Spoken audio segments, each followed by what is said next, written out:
us, whether you are joining us online on our Zoom, or perhaps you're actually joining us on our Facebook page. Thank you so much.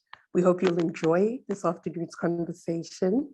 And this webinar is really supposed to be the people's vision of rural tenure, and it's insights that come from the Communal Land and Administration Tenure Summit convened by government in May this year.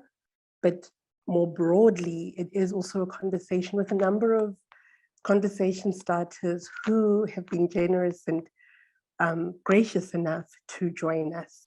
So to kick off, I'll just tell you that I am Tshepo Fukani from the Alliance for Rural Democracy.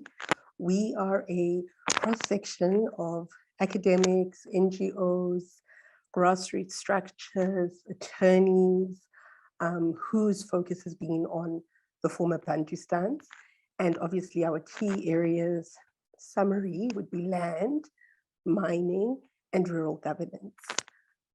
Joining us in this conversation, we have conversation starters, and some of them, what a privilege and honor it is to introduce them.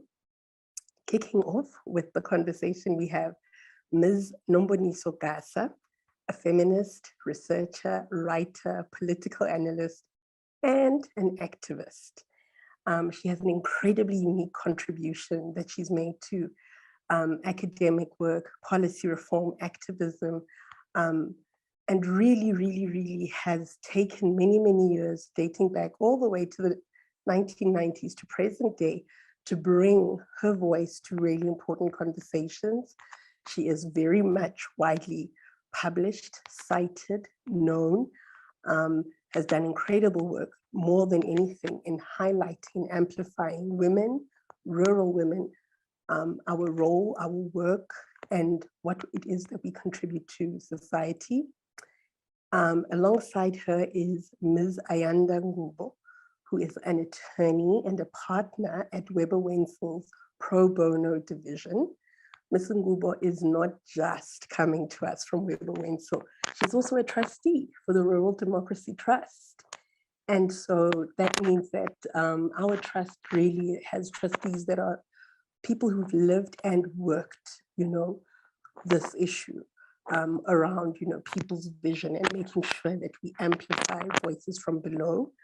Ayanda, obviously now is a practicing attorney. She's worked at SANEC.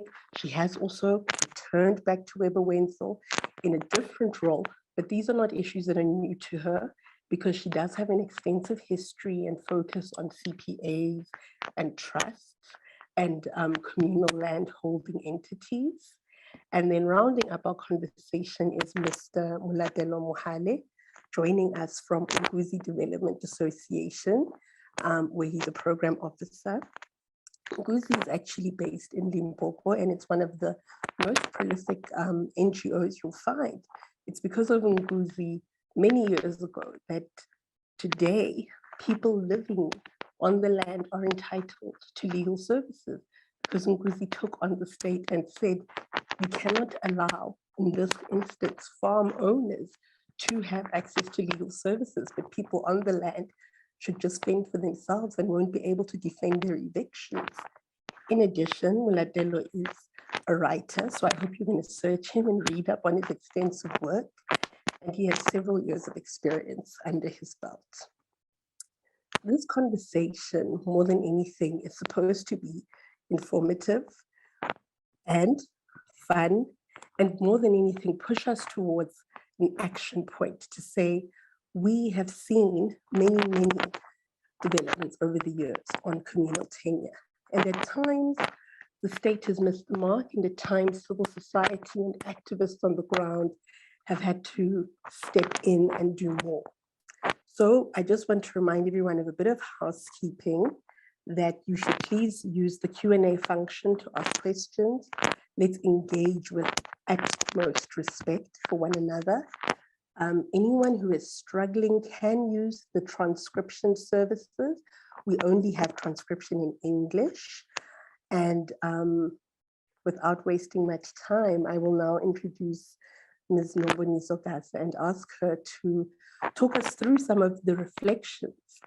These reflections, of course, is something that the ARD commissioned and asked Nomboniso to pen for us, because we had activists and others who attended the session in May and walked away feeling, interested, confused, maybe inspired, maybe frustrated. And we thought, let's have a conversation, not just with ourselves, but with many important voices in the space.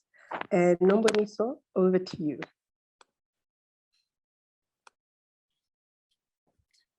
Good afternoon.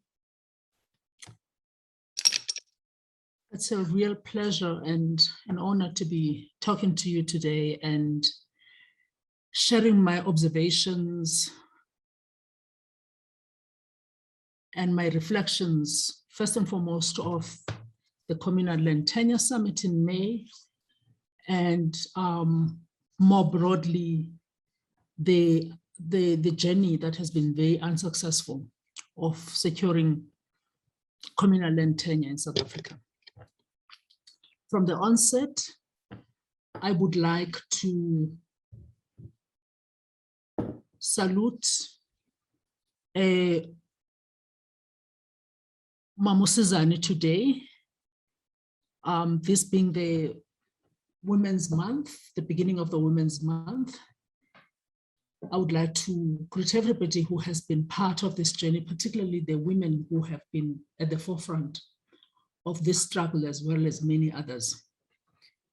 I think it is important that we pay tribute to all these women, but remember, most importantly, our recently departed beloved Mamusizani. When I was at the Communal Land Summit, and afterwards, when I was thinking about the Land Summit, a number of questions that I asked myself. The first one was, what exactly is the problem? Where are we? Why are we here? I realized that all the other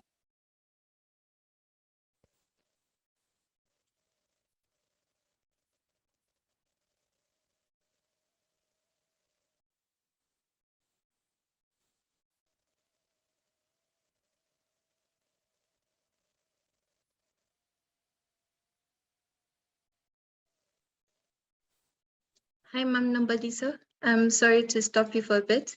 We've lost your sound. I'm not sure what happened. We can't hear you. Can you hear me now? Yes, we can. Okay.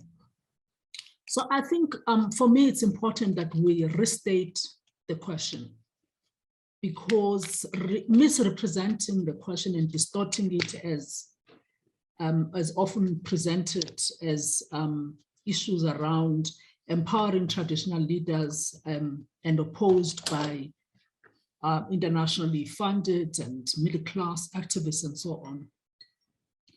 I think it misleads the conversation. The second point is that I think that the communal land tenure in particular touches a number of issues that we have not really confronted in South Africa. So that's what I'm going to run through very quickly.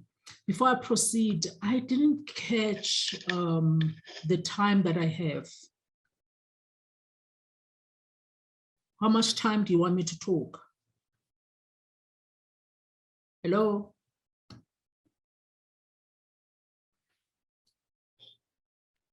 Hi, Mama. If we can keep it between 15 to 20 minutes, that would be great. Okay.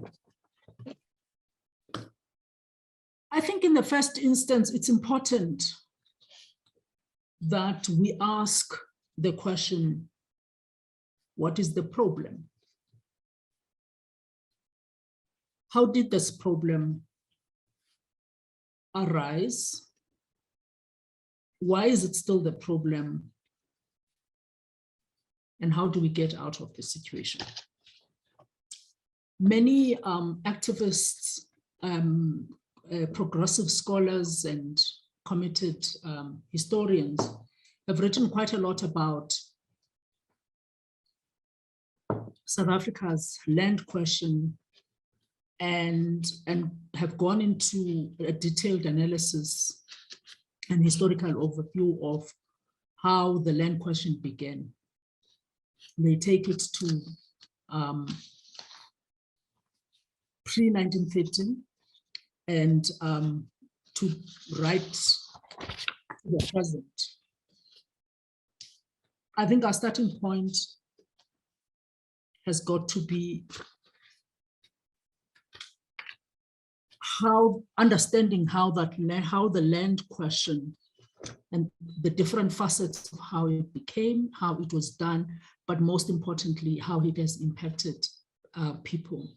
There's a tendency, particularly of politicians, as we saw at the Communal and Tenure Summit, to talk only about the colonial and apartheid era. And in many ways, if we listened to the politicians when they were speaking, all of them, from the deputy president to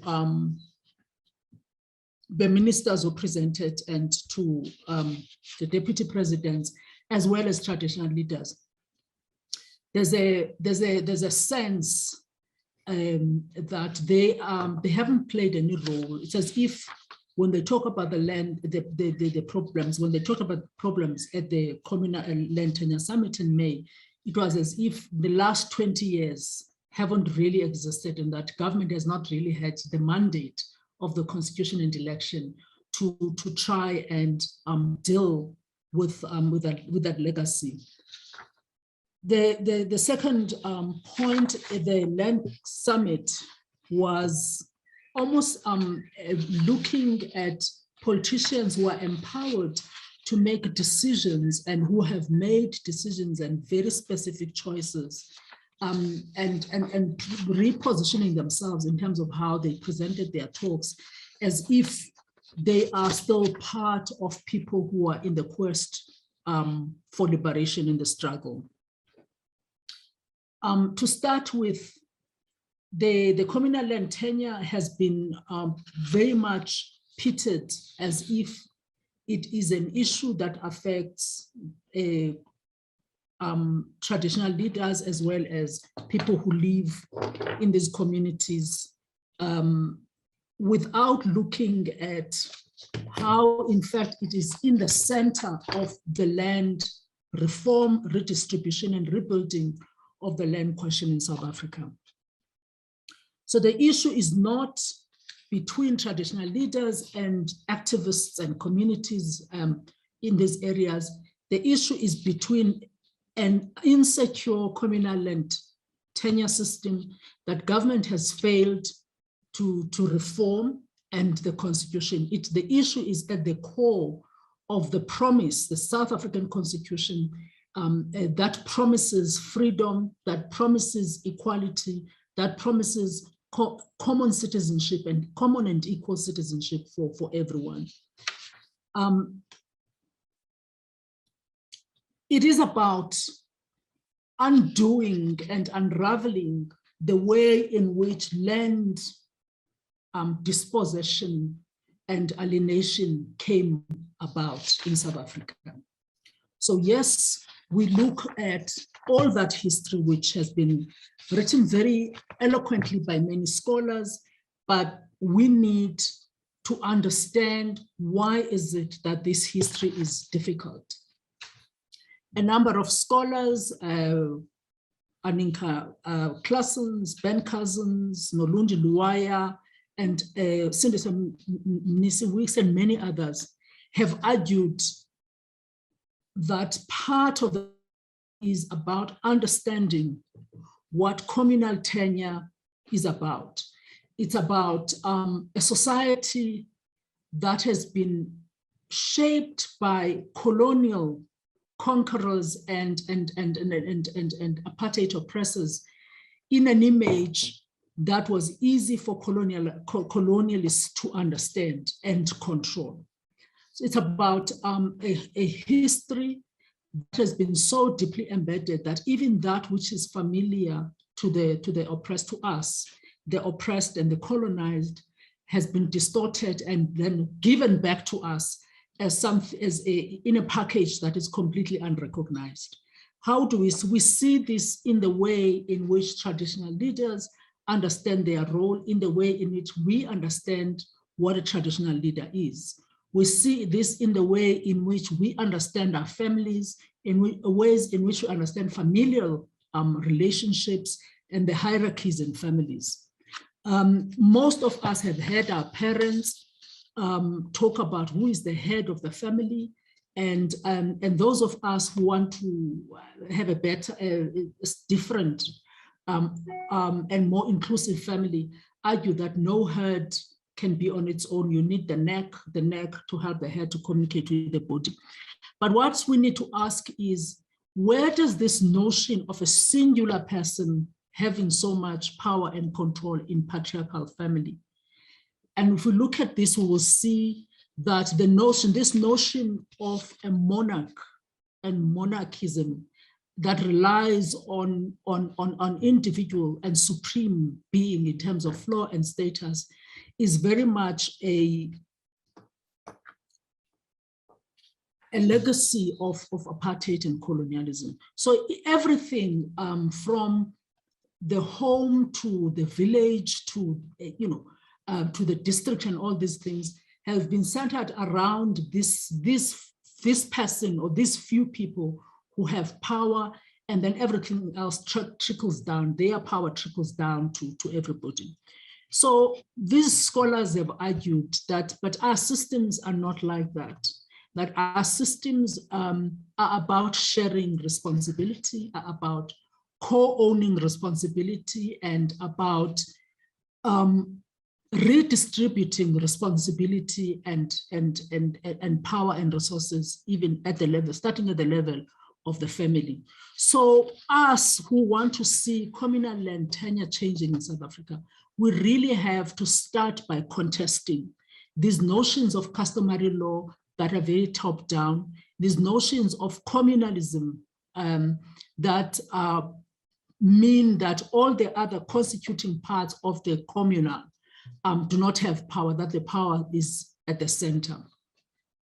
The other thing that scholars emphasize is that in our historically in pre-colonial and even to a large extent during colonialism and apartheid, that landholding systems have never been communal, and that's it.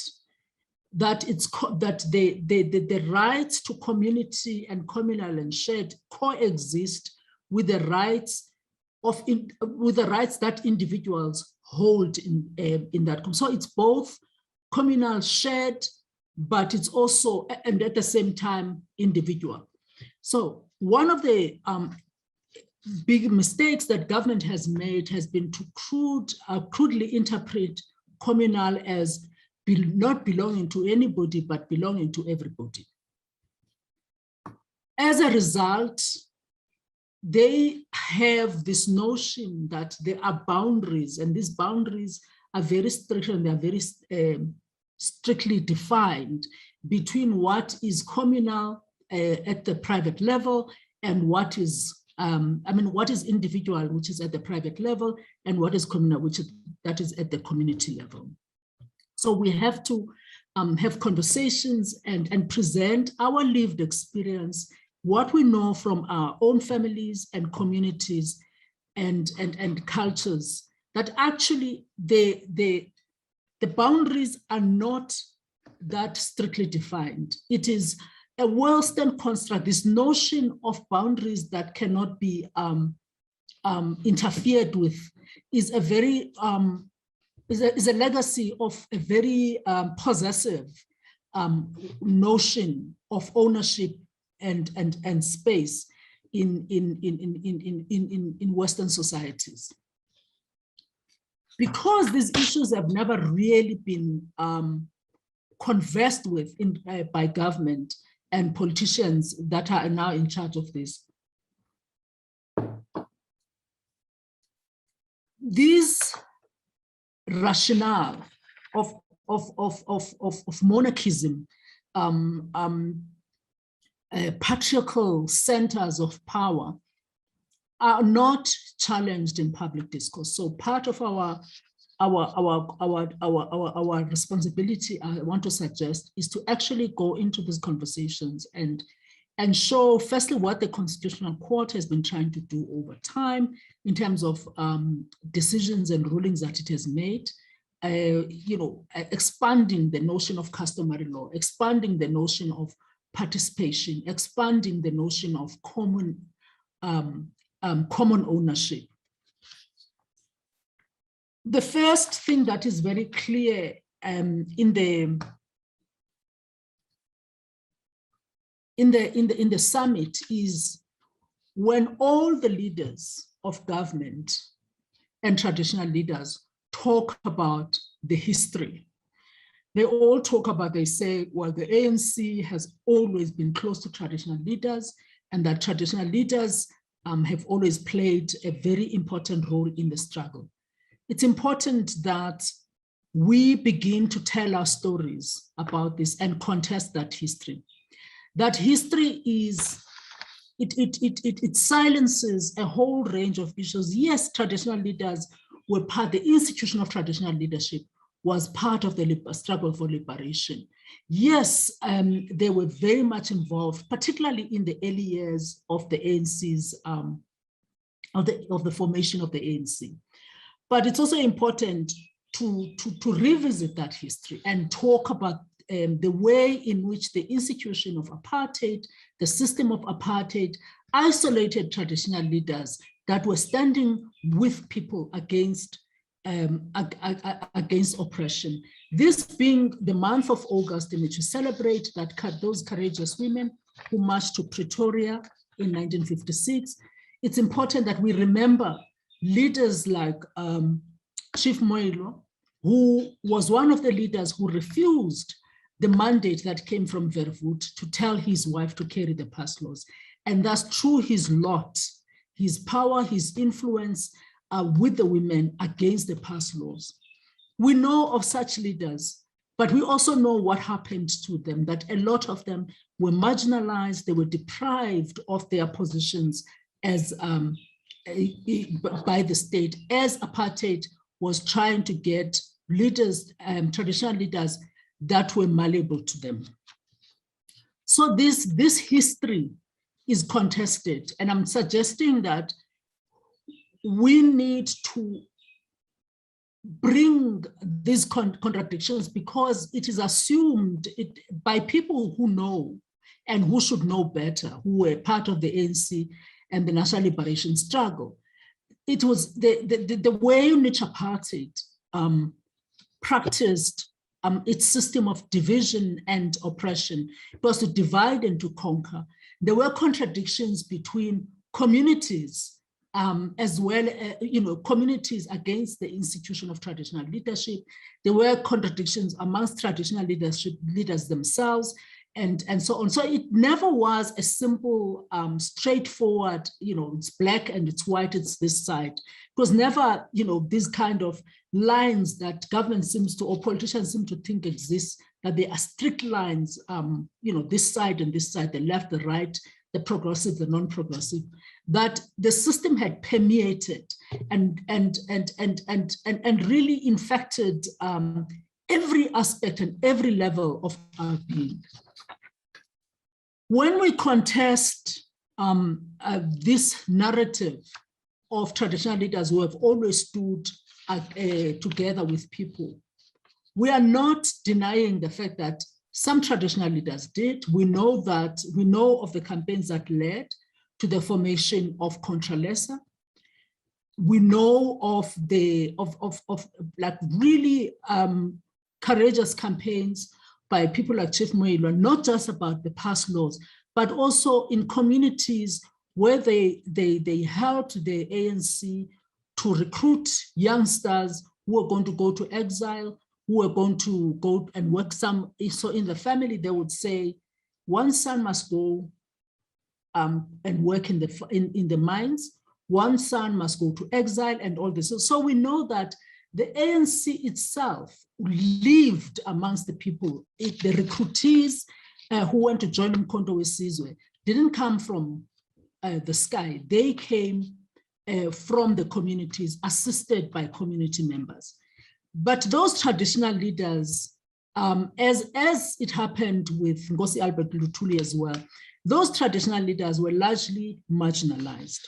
So what we are seeing, part of it, this is the point I'm getting to, is that what we are seeing is the restating and the revisiting of the contradictions that we have within ourselves as African people, but also between ourselves and the state that was represented by the apartheid system. And today, to some extent, between ourselves and the state that we have inherited, despite the constitution, despite the stated objectives of the liberation movement.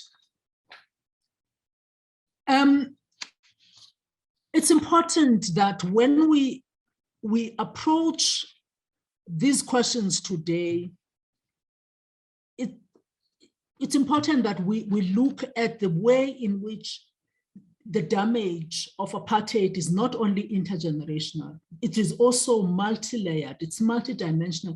There is nothing that you touch that doesn't have, that has not been contaminated. I mean, people who are religious will tell you of massive struggles in communities where African independent churches even were not considered to be Christian. Inkonzo zamaZioni and all of that were not considered to be Christian. These are not struggles that are on the periphery. And these are not struggles that are removed from the land question. These are struggles about defining people, defining a culture, defining people's relationships with land, defining people's relationships with themselves. So I think it's important that as Alliance for Rural Democracy, as people who are affected by these issues, that we go back and we grab this narrative, we reclaim it for ourselves. Finally, I think that we need to restate, as I said, the problem. So here's the problem. One, how we got here. We got here because the ANC didn't, in fact, prepare for what would happen after apartheid amongst Africans.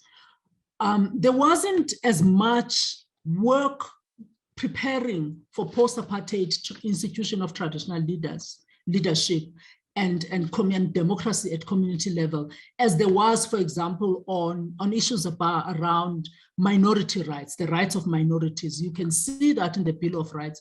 And you know that the minorities that were envisaged at that stage were mostly from the powerful sectors of society. So white people were very clear, Fanzela Slabat and others were very clear that they were not only going to take people like Albie Sachs's commitments to rights of minorities, but that it had to be drilled down. We never had that. We never had an opportunity to say, yesterday we were against Mangope. What are we going to do now with a state where this legacy exists? So we have work at that level. The second, okay, finally, you want me to cut off, okay. Finally, all the proposals that are put by the communal and tenure policy, by the approach of government and all that, envisages these boundaries that between your homestead and your community, there's a fixed boundary. There isn't a fixed boundary. Even these areas that are called outer boundaries, for example, where you would go and where they think that they can have industrial activities, investments, and so on, or even the grazing fields and all of that, they are never separate. And my one last example to show this is,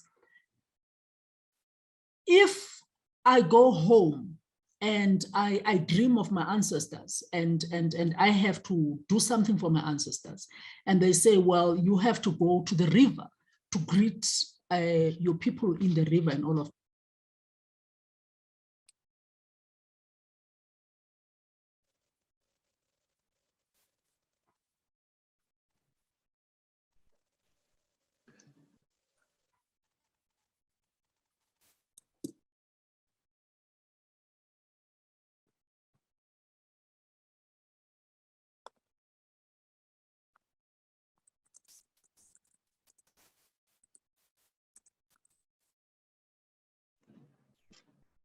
Hi, Ma'am Nambonisa. We've lost your sound again for some reason.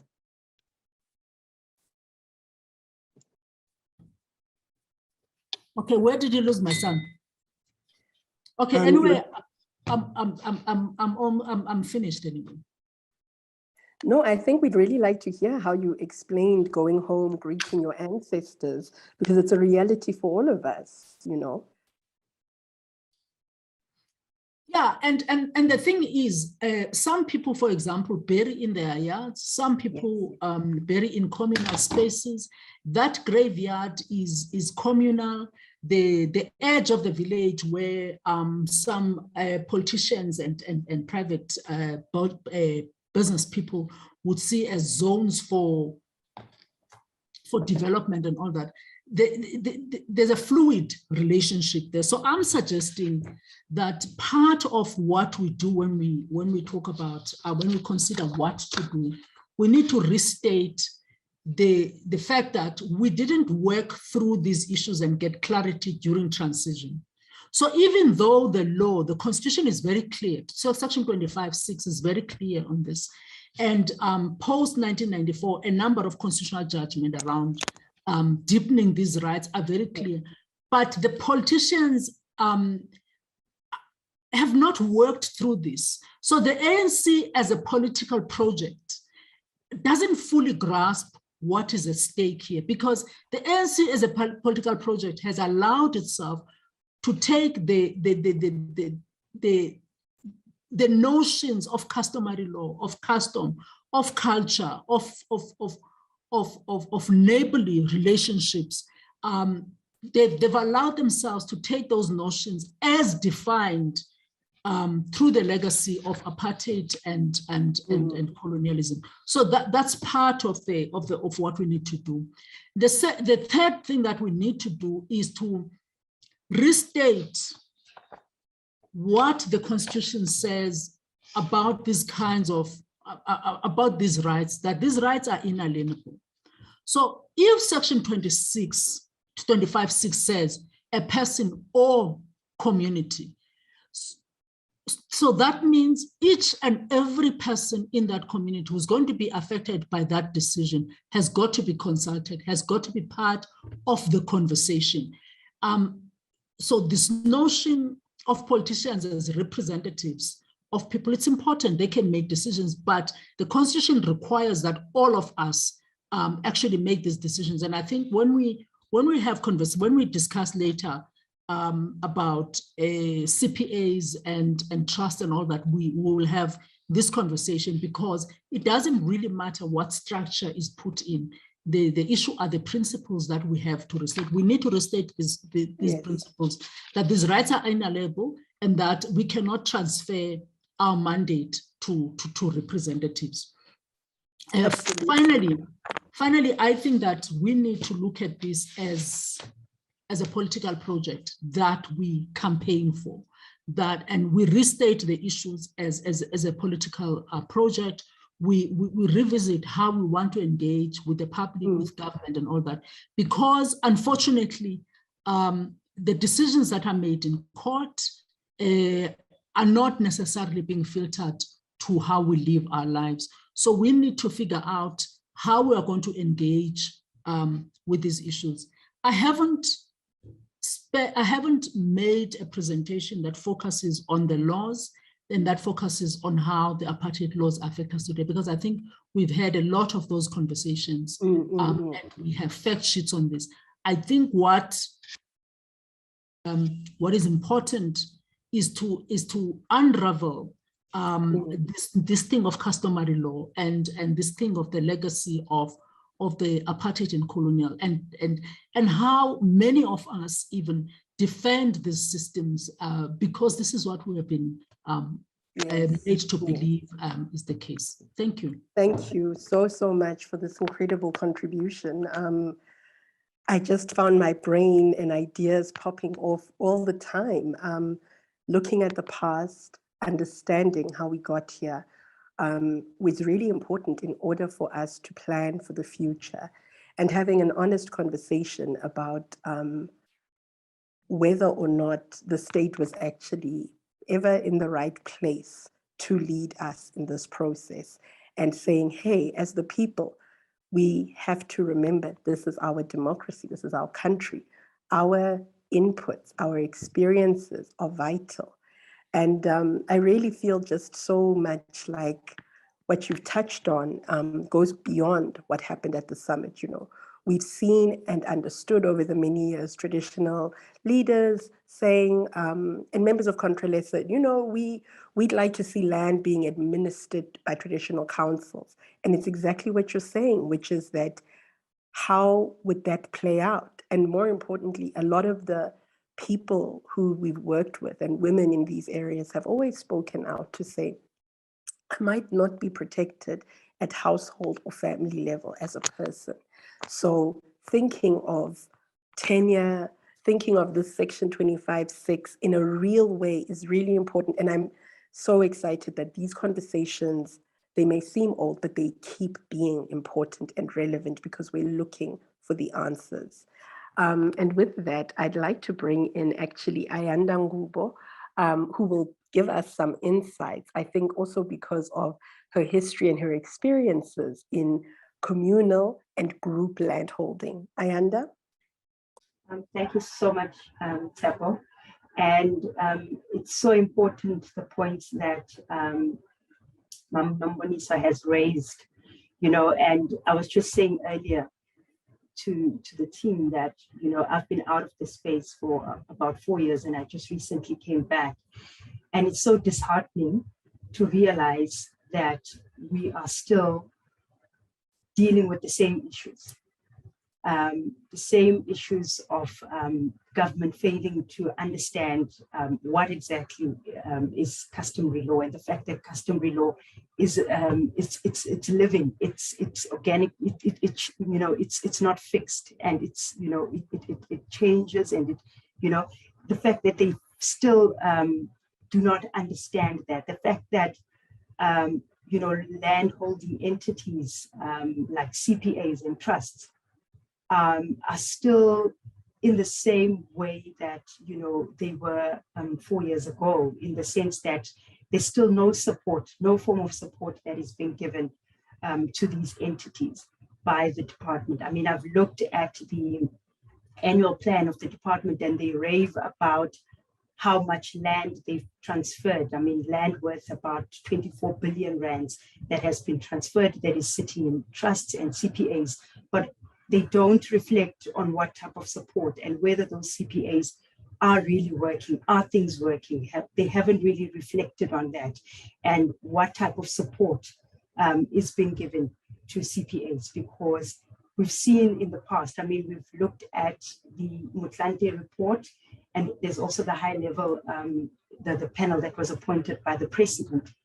The two reports are almost identical in terms of identifying the issues, identifying the problems in communal land tenure, and specifically with regards to CPAs, the dysfunctionality that exists in these structures. And so you begin to wonder with, you know, is there a will to address these issues? You know, there's a saying that says where there's a will, there's a way.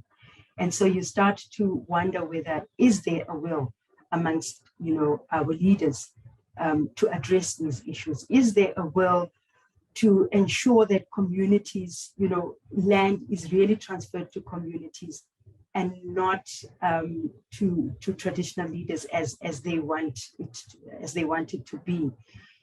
So, I mean, we were just before the Supreme Court of Appeal about 2 months ago, I think in May, where we were trying to explain to the Supreme Court of Appeal in the Pondo kingship matter, which has also gone on for years, because at times we find that even our own judicial system may not understand customary law, and you know, so in that matter, we were trying to explain to the Supreme Court of Appeal that how customary law works, that, you know, you can't rely on a commission that is set up by government to determine for a community who their traditional leaders should be. You have to take into consideration the views of that community. In this case, for instance, in the Pondo kingship matter, it was clear from the papers that the community had not been consulted. And so it's really, you know, at pains to explain, and really you don't understand whether, like I said, whether there is a will. Tsepo, thank you.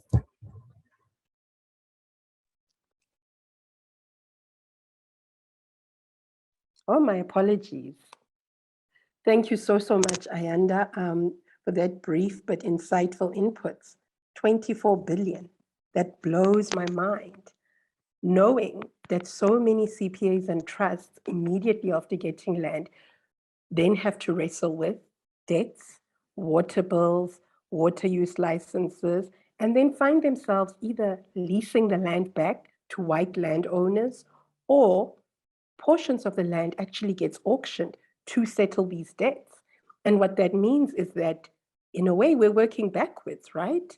We are using an incredible amount of money from the public budget, and some of that money ends up going backwards. People find themselves in litigation. So post-settlement support, owning, transferring, holding land, the numbers of CPAs and trusts that might actually be dysfunctional, the ones that have been put under administration, the challenges that CPA members have spoken about to say, yes, we are a group, we are the landowners now, we are thankful for that, but there's still this elite group where that committee, in a way, parallels like a traditional council, making the decisions alone, not consulting people, no audited financial statements. The list is endless. In addition to that, I'm really interested in Ayanda's reflection that we do turn to the courts a lot, and she's an attorney saying this, and sometimes the courts struggle. And actually, should we be outsourcing so much power and decision making outside? In reality, some of the challenges or answers might lie within communities, households, individuals, groups. Yeah, just a lot of thoughts about where are we, where do we come from, and what do we think for the future. But before I jump too far ahead, let me please bring in Mulatelo Mohale.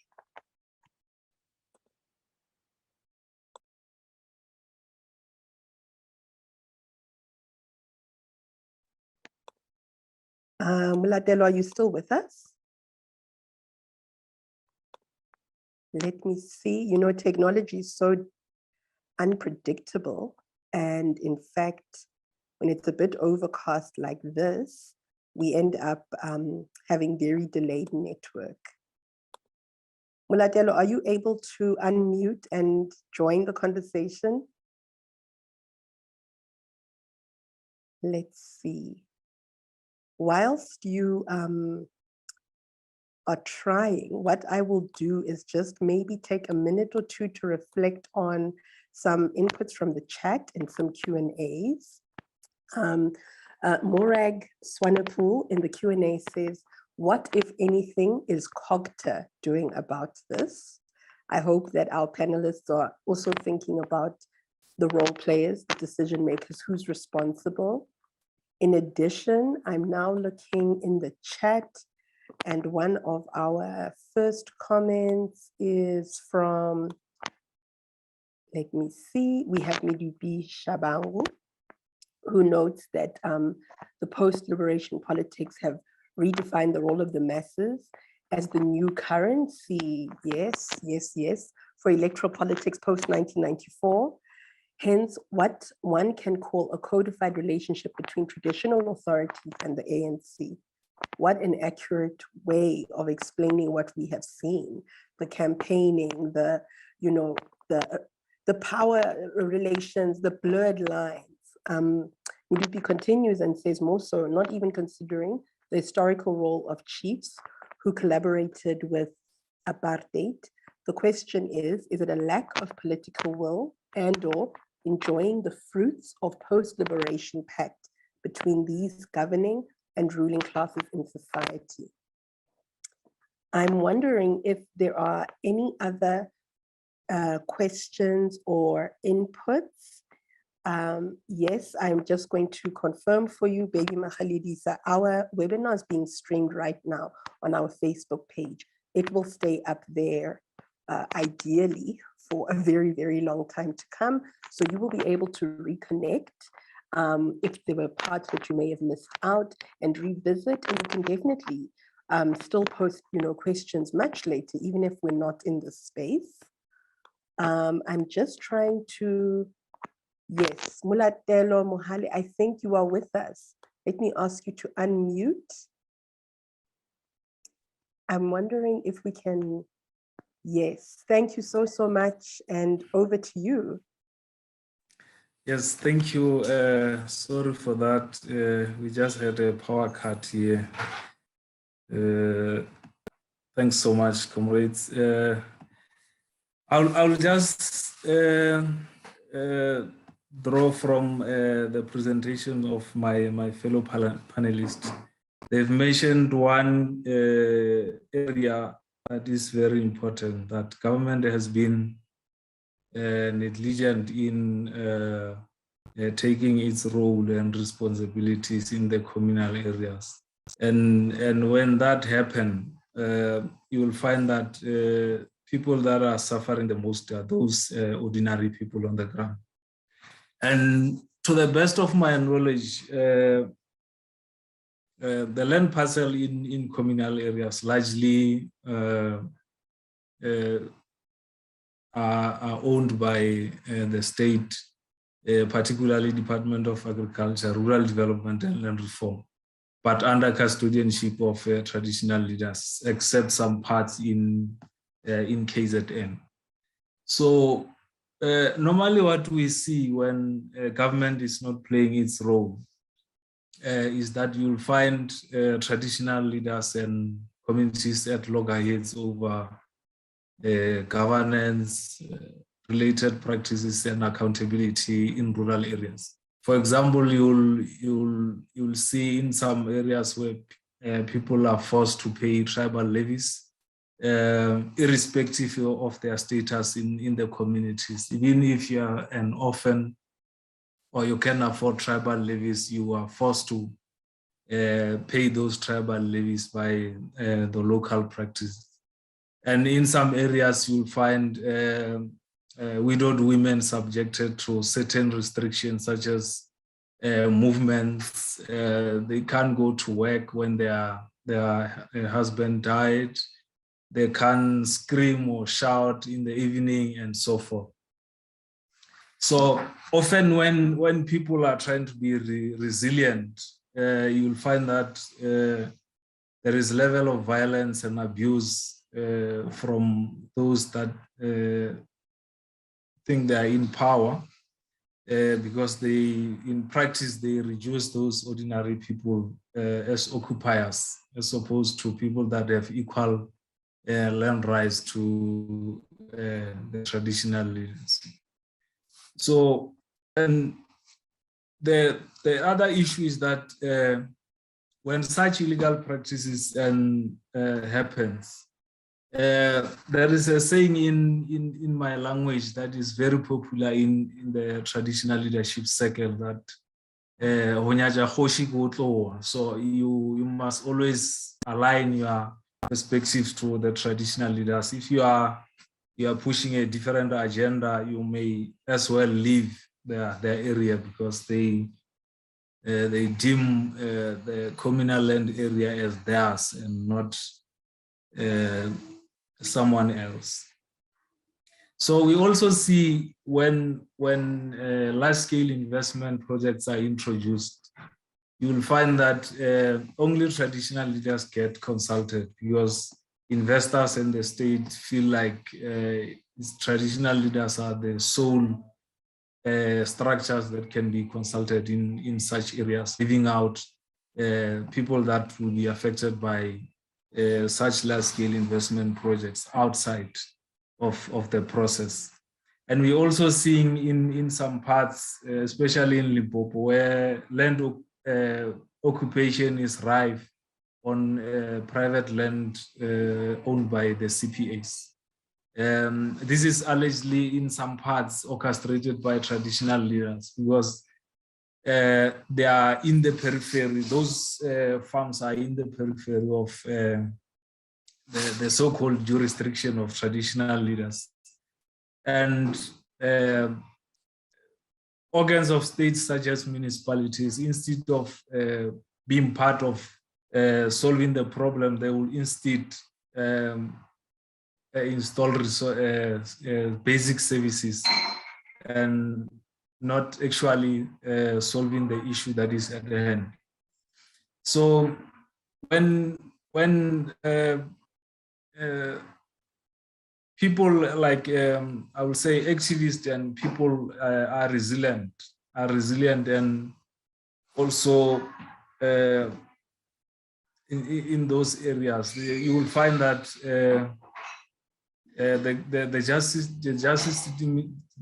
system is not fair, in a sense that people open criminal cases like theft and demolition of property where the security structures of traditional leaders send them to demolish those houses because people are deemed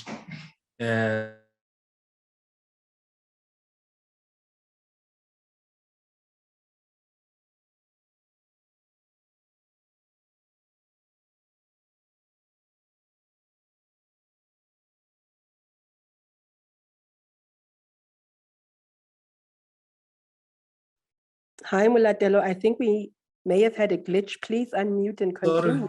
Sorry. Okay, thanks. I'm not sure where I got cut, comrade. Should I start from? We're with you up to the abuse of power, opening criminal cases, demolishing people's properties, and the ways that traditional leaders or their affiliates, would behave when people resist. Yes. So you'll find that in some cases, activists will take the legal route and seek support from the lawyers, that human rights lawyers, and take the matter to court. Like Nombuso mentioned, such judgments are not necessarily adhered to, because you'll find it's my view that it seems like government, investors, and traditional leaders speak the same language in exclusion of those that are deemed powerless in the communities. So I think the issue also lies with the government agencies and the Chapter 9 institutions, because they've got a role to play. I remember in 2018, there was a public hearing about Spluma in the province, where that public hearing was not a public hearing per se. It was an engagement of traditional leaders. So I happened to participate in that hearing, but then the traditional leaders were not impressed by the fact that this public hearing is taking place in the midst of them pushing government to consult with them separately outside the public platform. So during the discussion, they took a stance to say everyone in the house who is not a traditional leader need to go outside and leave traditional leaders to decide the fate of the public hearing. So we had to be outside in sunny, under sunny conditions, and then wait for them to call us after an hour.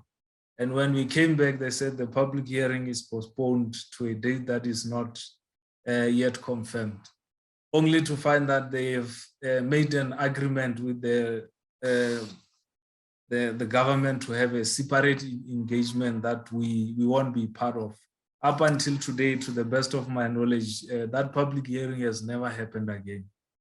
So I think the other issue is that the department in question need to remind the traditional leaders that they also need to account not only to the state but to the people that they represent, and time and again take mandate from them, because they cannot represent people based on their perspective forever. So I think there is also a role in Chapter 9 institutions like your human rights to intervene and especially take on the aspect of human rights violation. Thank you. Thank you very, very much, Muladelo, for those insights and inputs. And I'm, again, just really, reflecting on what happens to people who do resist, who do speak up, who do want to defend their basic rights. And the ways that people could be pushed into seeking, resolution in court is not because of even having money, because we're really talking about people who are a particular class in our society that is overlooked, even though there's more than like 18 million people in the former Bantustans whose tenure is not like in our legal framework secured beyond IPILRA, the Interim Protection of Informal Land Rights Act. Still, though, people in the former Bantustans find themselves on the receiving end of these incredible abuses of power. And well, like you're saying, the questions really are, who else are we supposed to knock on the door or bring into the room for the conversation?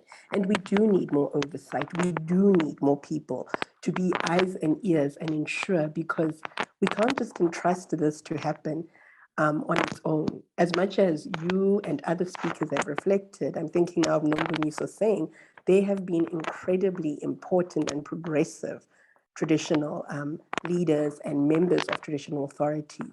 But we cannot expect that that exception will become the rule. The reality is very different. And even some of the practices that are being upheld, the ones that Muladelo has reflected on, reminds me that traditional courts and the traditional courts bill saying in its current version, the one being debated in Parliament, that we wouldn't have an opt-out clause. And what does that look like for women?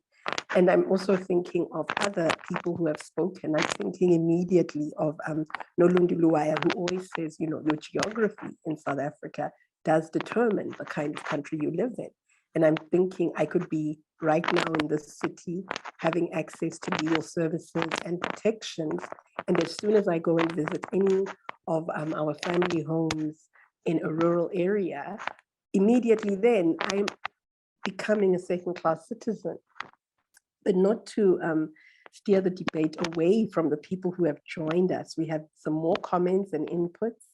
I hope that the speakers were able to take note of the earlier insights, the role of COCTA, realizing how closely traditional authorities and the ANC's relationship has really, really, really been cemented over the years. And could we expect the same policy interventions from people who have benefited really from this symbiotic relationship? I will now look back at the chat and the Q&A just to ensure that I haven't missed anyone's inputs. And then I will let our panelists just reflect on some of what you've said. It is in the chat, but in case you're joining on our Facebook Live and you can't see our chat, we have one comment coming from Lady Mathage saying, traditional leaders are colluding with politicians to sell community land without consent of broader communities. We witness mushrooming of settlements in agricultural fields of farmers without consulting the farmers, and bribing traditional leaders is happening on a large scale. And Milady is giving an example around the Mpumalanga Bushbuck Ridge area where you have seen the way that settlements have become really densely populated. And I see another comment coming from Midupi Shabangu, thank you, saying unaccountable and undemocratic nature of most of these institutions will remain a challenge to democratize communal land space and dismantle patriarchy. And Midupi goes on to say that Limpopo once had the Ralushai Commission investigating traditional leadership claims and contestations under then Premier Wako Ramotlhodi's administration. And Prof. Ralushai was sworn into secrecy about the findings to then Premier, indicated that most of the traditional leaders aligned to the ANC after 94 might not have been the legitimate leaders. And that is, Midupi goes on to say, my conclusion is that we might not see any significant movement from government side. So I think some of these thoughts and reflections are there to say, yes, we've got to be cognizant of who truly benefits from this kind of chaotic situation we're in right now. I'm just going to go to one more Q&A. I see Baby Macheledisa saying, why does our ancestral land have to be politicized? Our great-grandfathers worked together in peace and had humanity amongst one another, but that has totally changed. So that's it really, is that we don't romanticize the past and say that societies always got along and there was no conflict or moments of dissent. What we are saying, though, is that that political focus has put pressure on people living in these areas, on people who are administering, land on behalf of communities. And I'm just going to take one comment that I actually got on my phone saying a few weeks ago, Contralesa in KwaZulu came out quite boldly to say that they want to form their own government. And I'm now going to quote Chairperson for Contralesa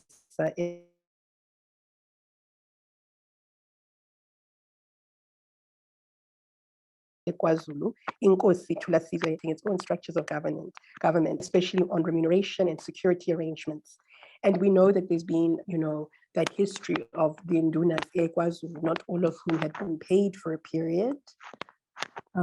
Please do just flag me if I'm going too quickly. David Ramohanwe is coming in also on the issue of, the exceptionalism of KwaZulu, saying where, yes, that's in fact the reflection that David gave me on the phone. And Morex Swanepoel saying one has to do things in spite of government. They're not capable and and maybe quite biased. So thank you so much for bringing, your voice and your inputs into the room virtually. I'd like to just give a chance to some of our panelists to jump in there. Ayanda, Nomboniso Mulatelo. Ayanda, could I start with you?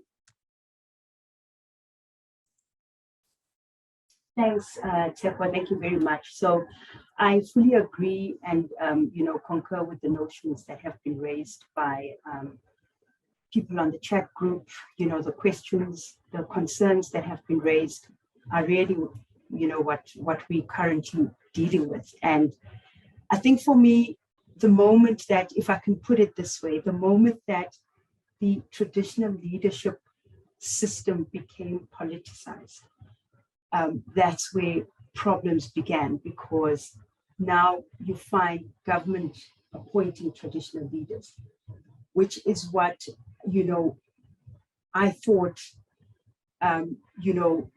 we sought to do away with the introduction of, the new regime, the constitution, and that's part of the arguments that we're bringing, for instance, in some of these traditional leadership cases, where we say it cannot be that government can impose a traditional leader on a community, because that is the same system that was used during the apartheid era. I mean, as things stand, government appoints the traditional leader, they remunerate the traditional leader. But if you look at the past and how things used to work in the past, it would be the community that would appoint their traditional leader.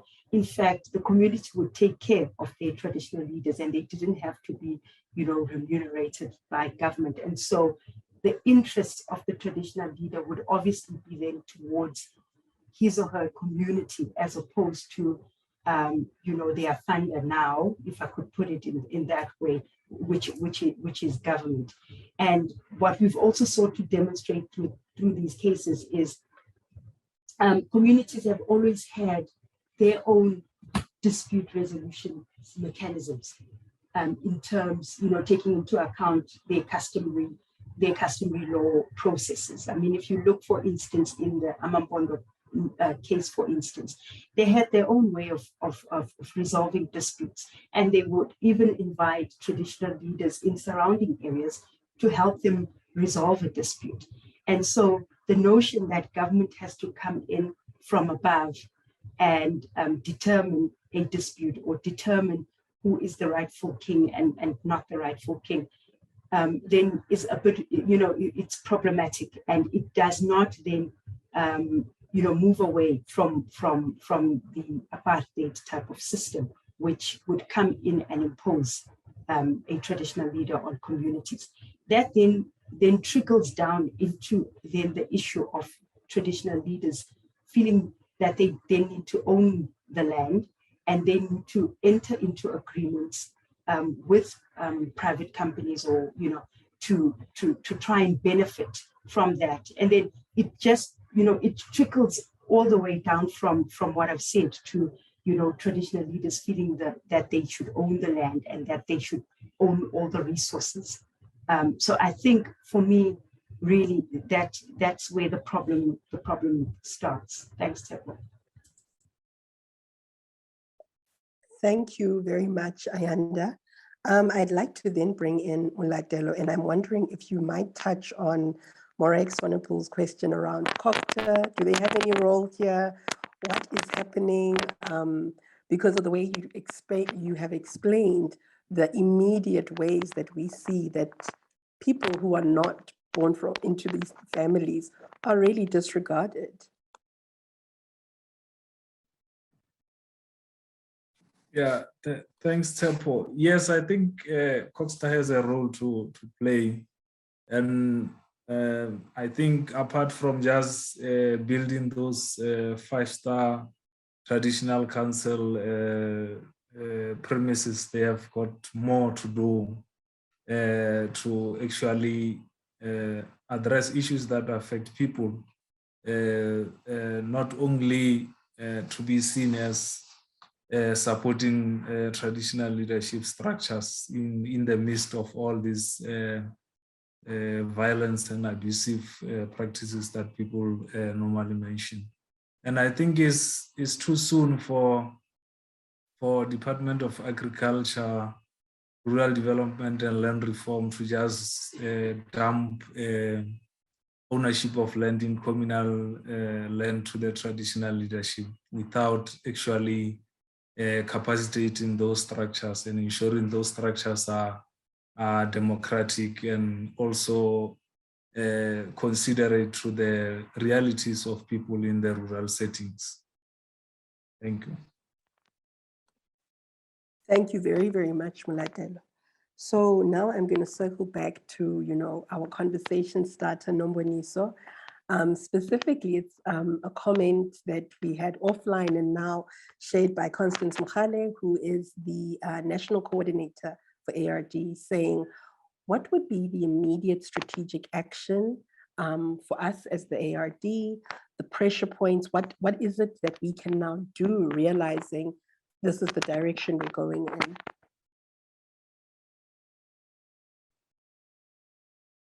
Nomboniso, are you still with us?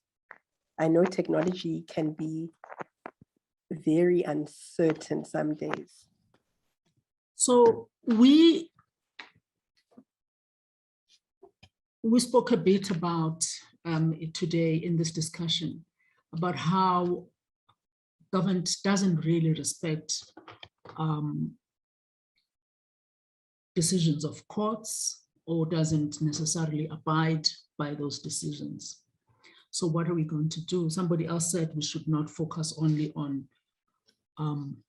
on launching legal cases. I think we can do a number of things, including continuing with the strategy of pursuing the courts.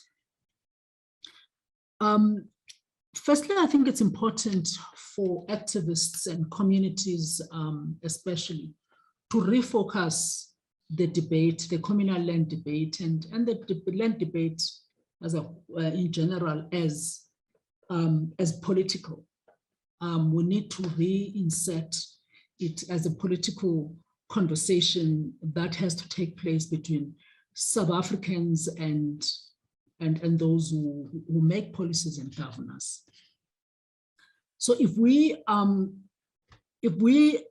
restate the politics in this debate, of course, it does not mean that we pursue party political, factional politics. I think we need to find a way of creating a platform.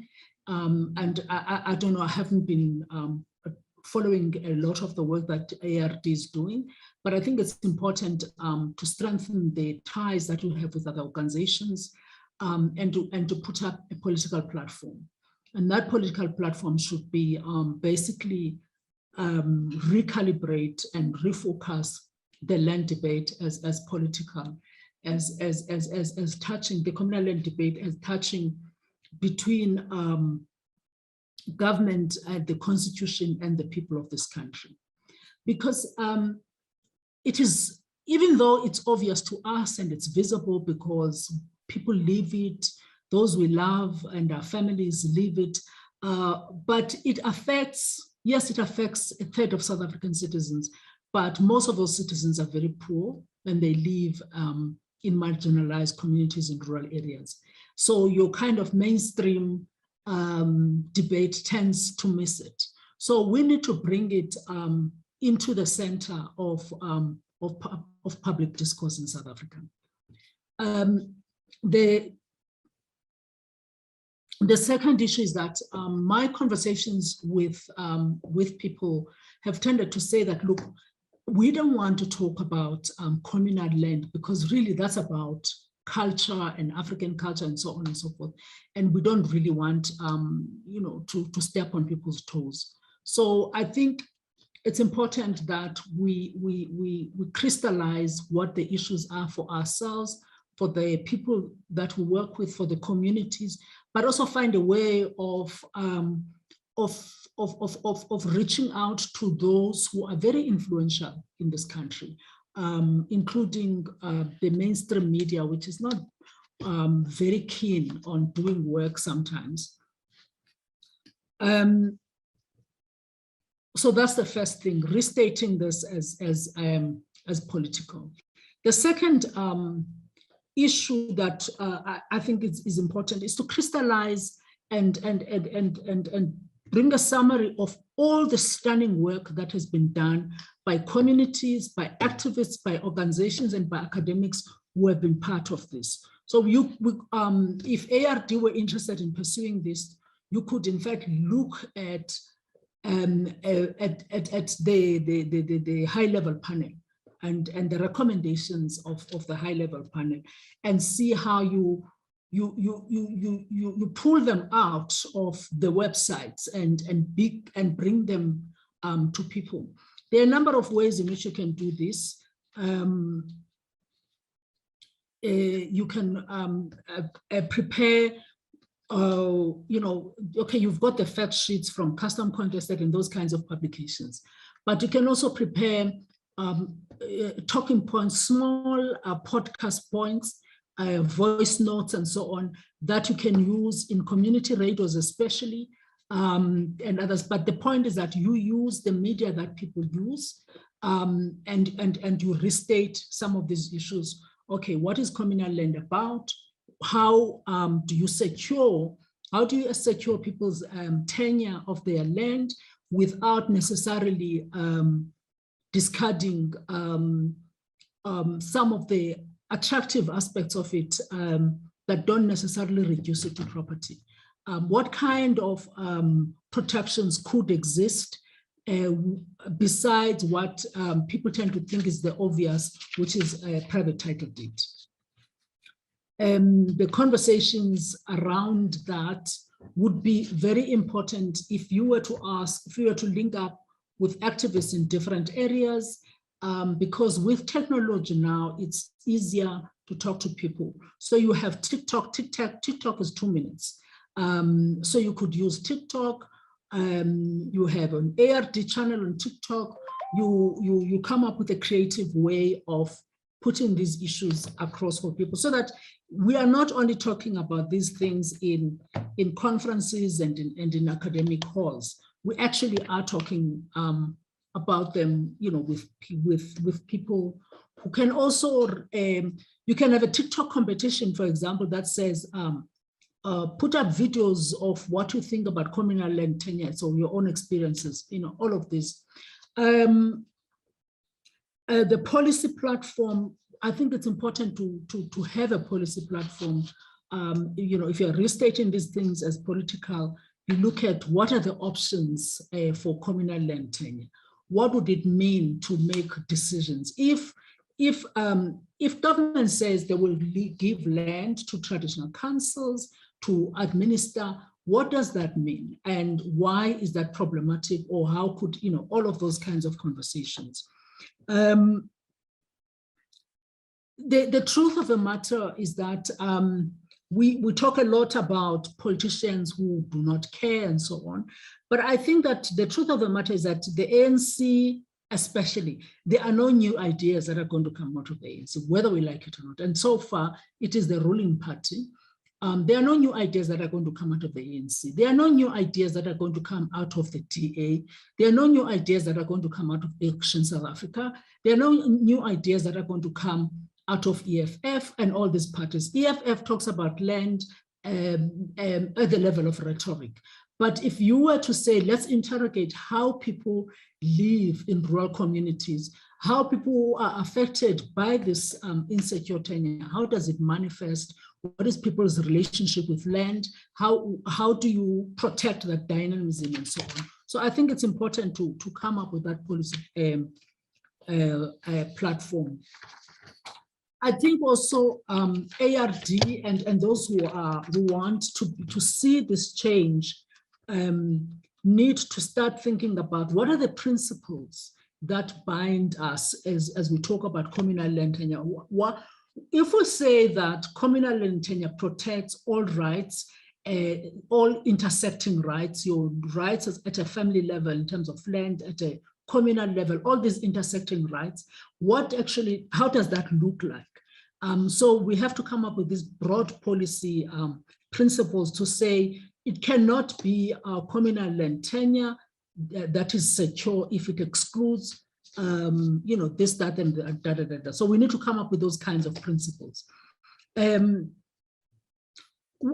All of this, incidentally, we could build from the high-level panel report, because the high-level report, panel report actually is very detailed. So we can draw some of those issues there. We could also say, whilst there are all these issues about the status of traditional leaders and how they hold, what holding for them means and so on, we could say that, well, for now, upgrade IPILRA to make sure that, IPILRA, at least it becomes permanent.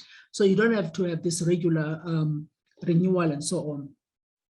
So such a policy platform, which includes all, some of these things that I've highlighted, but also more than that, I'm sure. Such a policy platform could be, in fact, your launch of a renewed campaign in this space. And you could build slowly to it. And as you go to 2024 elections, you could have it and say the political parties that understand these issues are the political parties that people should vote for. So, there are different ways in which you can do that. The most important thing is that such a campaign is not exclusive of traditional leaders. Can invite them, you can undertake such overtures and all of that, because there are traditional leaders who want to be part of it. There are other things that, that we can draw again from the high-level panel, from the presidential report, commission report, from the work that people have done. What are the components of a communal land tenure policy and bill that would be unacceptable? How do you go about that? So those are some of the things that we could raise, what to look out for. And then we need to talk about the process. So I come from what these children today call arthritis Twitter. So I'm old, and I'm come from an era where feminists taught us to emphasize the process and the product. And they argued that the process by which the process that you undertake has an impact on the product that you end up with. The Constitutional Court has redefined that very nicely and talked about public participation, meaningful participation, and an engagement with people. So we could also talk about what the process would, what a process would look like that would envisage for this. Section 25 talks about community or person. So that means each and every person that is affected in those communities needs to make a decision. It has to be informed. All these judgments have built on that and say you have to be, it's prior informed consent, not only about a decision that has to be made, but also how your land is going to be used. So all of these deepen our understanding of what consultation means, what participation means. And then answering the question that was raised, what is COCTA's, what does COCTA do? COCTA is doing nothing about this. The interesting thing at the Communal Land Tenure Summit was that the minister of COCTA was there, the minister and the head deputy minister. When it was time for her to speak, she made no mention of any overview or any kind of work that COCTA is doing to ensure that traditional councils are properly constituted, that they abide by the law and all of that. None of that. So one of the issues that are important is to actually tackle this thing head on and say that, when I cornered one traditional leader in the corridors, and I said to him, but how do you even call where did this notion that land must be transferred to you? You know it's not your land.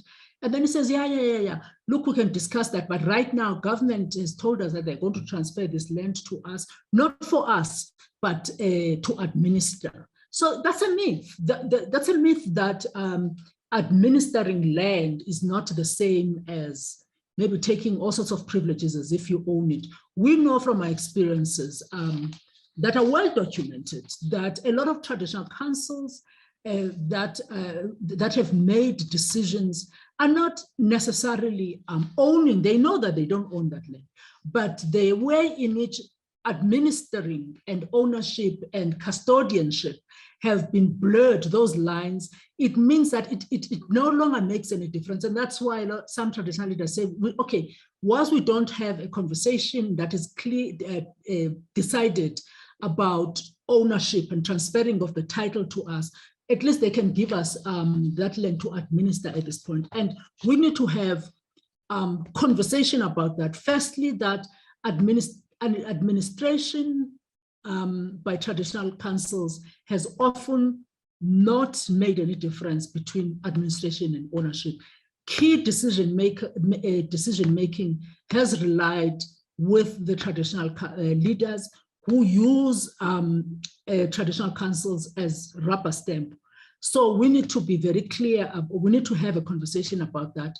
Secondly, we also need to have a conversation about how a lot of traditional councils are in fact divided, and that adds to conflict, it foments conflict in communities. So what would be the principles And we have to put COGTA on the spot and argue that COGTA has to respond to questions about what they are doing about traditional councils to capacitate them so that when they make these decisions, they know what they're talking about, that they are aware of the oversight and accountability to communities. 3, who accounts for funding and all of that. I mean, what was interesting at the Communal and Tenure Summit was that Hoshi Pilani, who was representing Contralesa, is in fact in conflict with his own community. In that multi-billion conflict with his community, he has spent, the commission found, he has spent 12 million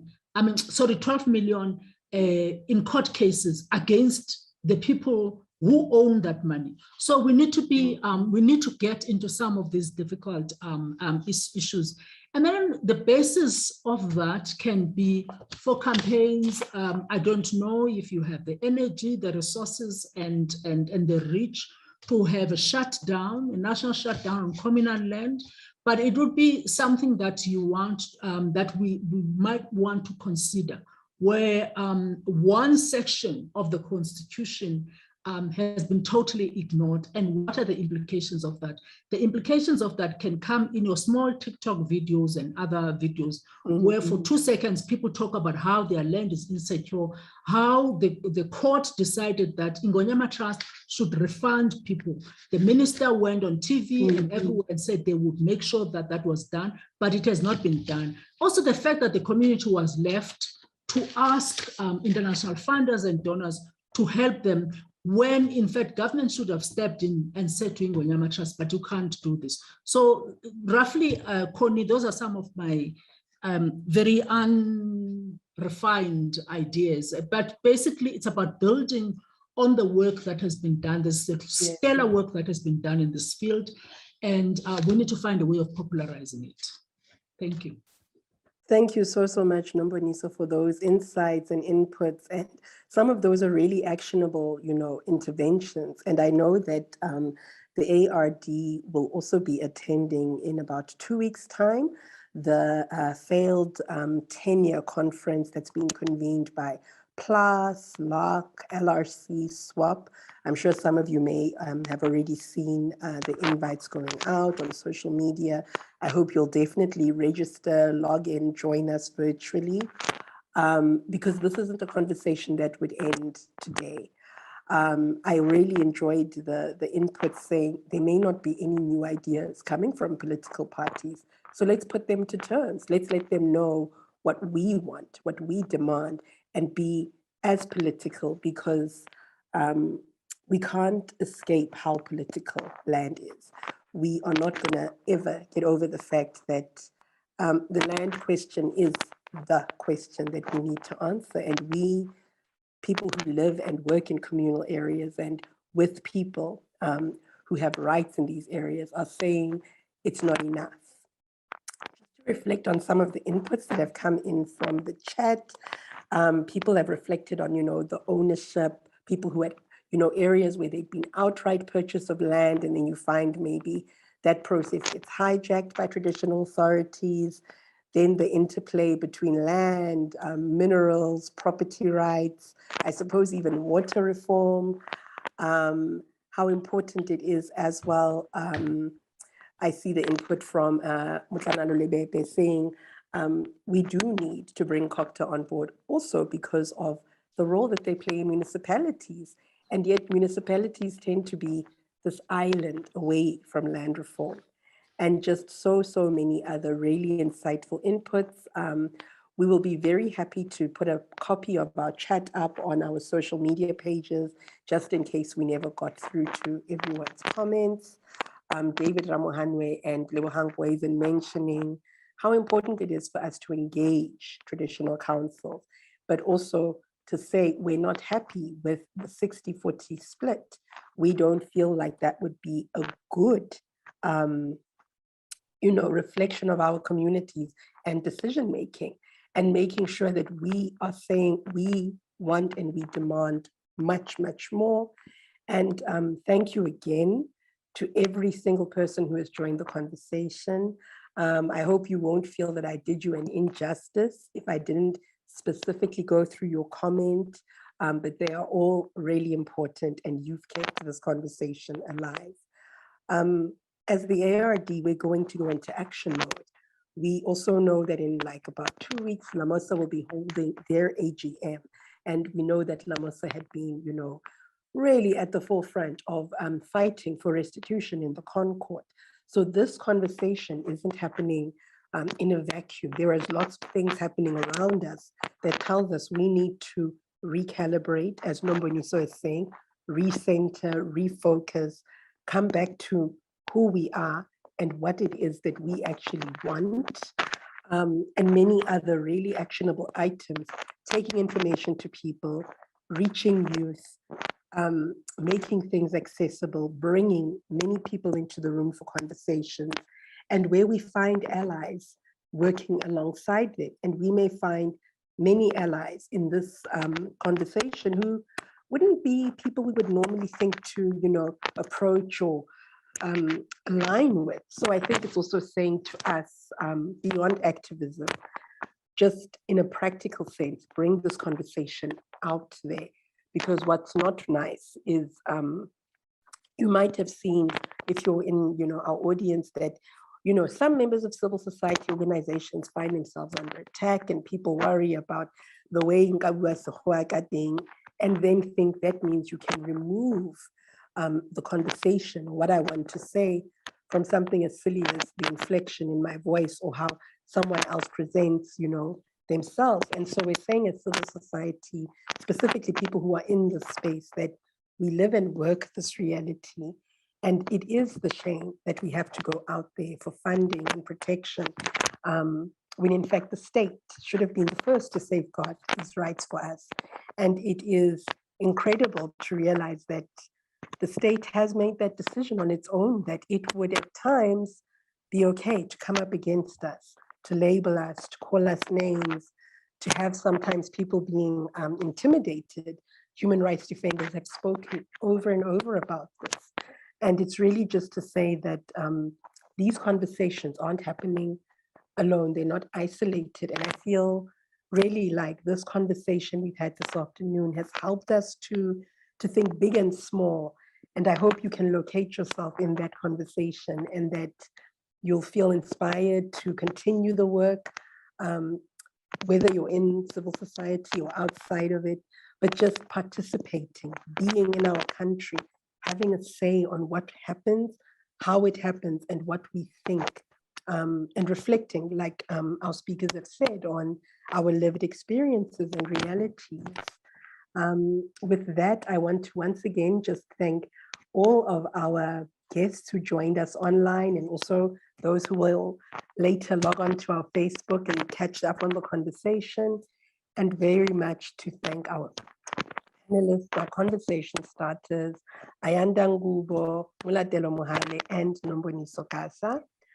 In the coming weeks, we will of course share publicly our discussion paper that was penned by Nomboniso because we commissioned her to help us to kickstart this conversation. So please don't tire of joining us and being part of these conversations. Thank you so much and good afternoon. Thank you. Thank you.